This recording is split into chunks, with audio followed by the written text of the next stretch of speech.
2 రోజులకోసారి ఊళ్ళు మారుస్తుంటే నా వల్ల కాదు. అబ్బబ్బబ్బబ్బా ఒళ్ళంతా హోనం అయిపోయింది.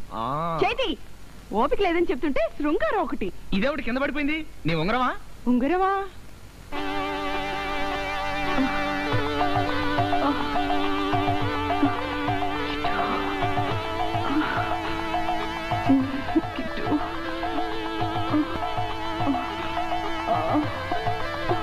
కిట్టయ్యా, నా మెడ చేయి శిబిరంగా అయిపోయాడు.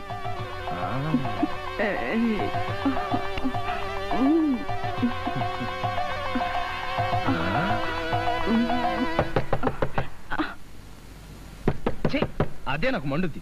ఈ టైంలో ఎవడది? చూసేస్తాను. త్వరగా వచ్చి. ఎవరండి? నాకు తెలుసండి మీరు ఇక్కడ ఉంటారని. అంటే కొత్త ఊళ్ళో నేను ఒంటరిగా ఏమైపోయినా పర్లేదన్నమాట. ఆ లక్క పెడతతో మీకు సరసాలు కావాలన్నమాట. పెదో బ్రతుకు, ఇంతకంటే నాకు సావచ్చినా బాగుండదు. కిట్టు, ఎవరితో మాట్లాడుతున్నావు? స్టేషన్ నుంచి ఇన్ఫర్మేషన్ వచ్చింది. ఏదో మర్డర్ కేసట. Start immediately, urgent, serious. ఈ చల్లో ఎలా వెళ్తానో ఏంటో. నువ్వు వెళ్ళి ఆ మంకే పట్ట. అలాగే. అబ్బా, ఆగండి. అలా పెరట్లోకి వెళ్ళి బావి దగ్గర స్నానం చేసిరండి. స్నానమా? ఈ చల్లోనా? నా వల్ల కాదు. ఎంగిలి పళ్ళం కడకుండా ఇంట్లో పెట్టడం నా వల్ల కాదు. అదే నాకు మండుద్ది. స్నానం చేసిరండి, అదే చల్లబడుతుంది.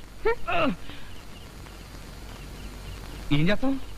కర్మ కర్మ.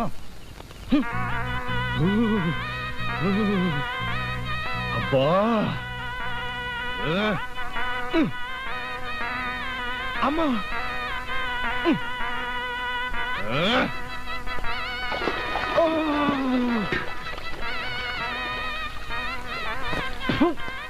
వచ్చే జన్మంటూ ఉంటే 2 పెళ్లిళ్ళు చచ్చినా చేసుకోకూడదు. 3 పెళ్లిళ్ళు చేసుకోవాలి. 2 పెళ్ళాలు రానికపోతే 3వ దానింటికైనా వెళ్ళొచ్చు.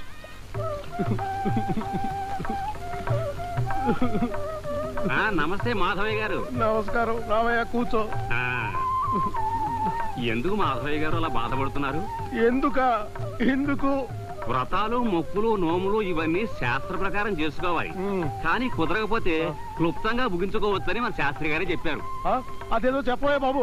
సన్నీళ్ళైతే 10,116 సార్లు చెయ్యాలి.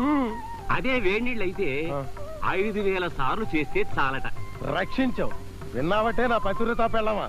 5,000 సార్లు వేడి నీళ్ళతో కడుక్కోవడానికి నీకు శాంక్షన్ చేశాను. నువ్వు వెళ్ళి ఆ పని మీద ఉండు. అలాగేనండి. వచ్చిన పనే మర్చిపోయాను.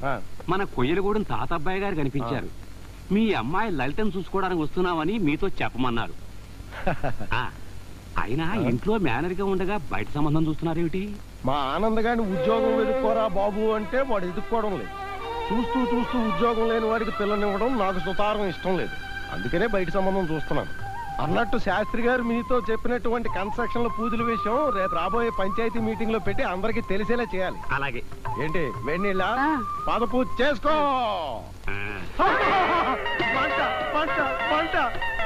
వేడినీళ్ళు అంటే గోరువెత్తని నీళ్లు తెస్తావు అనుకున్నాను. నీ మొహం మండ. సలసలా మరిగే నీళ్లు తీసుకొచ్చి కాళ్ళమే పోసేస్తావా? అసలు పొద్దున్నే ఈ దిక్కుమాల సలహా ఇచ్చినందుకు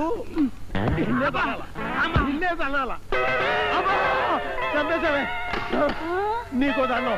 సన్నీళ్ళనే. అయితే కొయ్యలగూడెం సంబంధం వాళ్ళు నిన్ను చూసుకోవడానికి రేపు వస్తున్నారన్నమాట. అవును బావా. సరే, వాళ్ళని ఊళ్ళోకి కూడా రానియకుండా వెనక్కి తిప్పి ఎలా పంపాలో నాకు బాగా తెలుసు. వాళ్ళని వెనక్కి పంపినా నీకు ఉద్యోగం దొరికితేనే కానీ నాన్న మన పెళ్లికి ఒప్పుకోడు.